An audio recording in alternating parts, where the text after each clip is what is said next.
At 10:45 a.m. on Monday, an explosion ripped through an explosives manufacturing plant in Jiangzhou City. 34 workers were in the workshop of the plant owned by Poly Explosives Co. Limited at the time of the accident.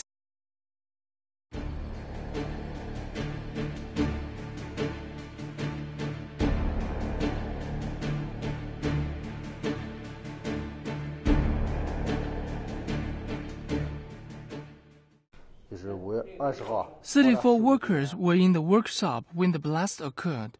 8 other workers were also working near the workshop at that time.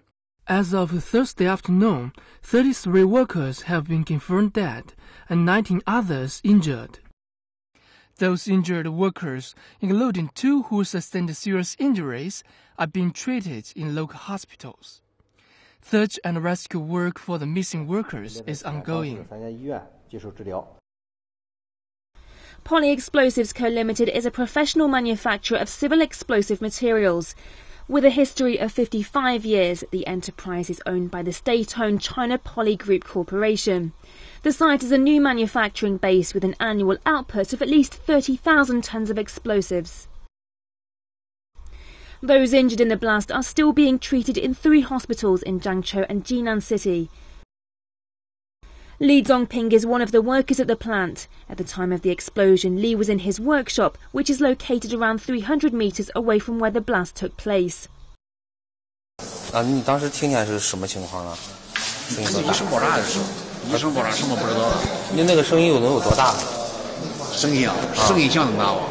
后来是什么声音啊？都提了不是往外跑。都不知道啊，你给我开着窗子就知道了。Another worker had a similar experience. 当时你不敢过去了就不敢过去了，怕危险啊。As of Wednesday, search and rescue work for those missing was still underway, and clear-up work at the site had already begun. Local police are using DNA identification to help check the identities of the bodies. However, the process has been hampered due to insufficient data of on-duty workers.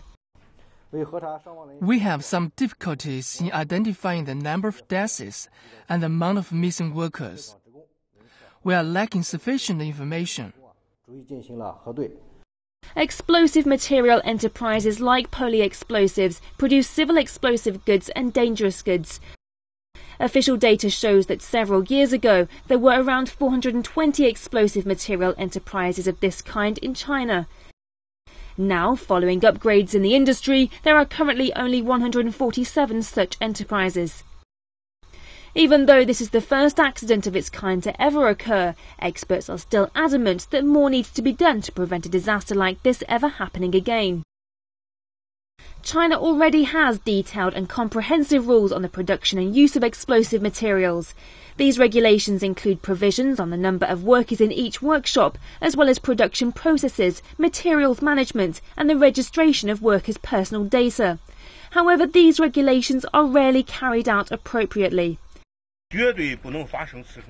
This accident is a reflection of management incompetence in these explosive material enterprises. We will learn from it in order to avoid such similar accidents from happening in the future. An investigation team organised by the State Administration of Work Safety, the Ministry of Industry and Information Technology and the Shandong provincial government has been issued to get to the bottom of the cause of the accident. They found that the accident was a result of workers from 2 production lines of seismic charge and emulsion explosive working alongside in the same workshop, which violates safety regulations. According to industry regulations, the maximum number of workers in each workshop in an explosive material enterprise should be limited to 15, while casualties following the explosion in the workshop exceeded 30, showing that this regulation had been violated.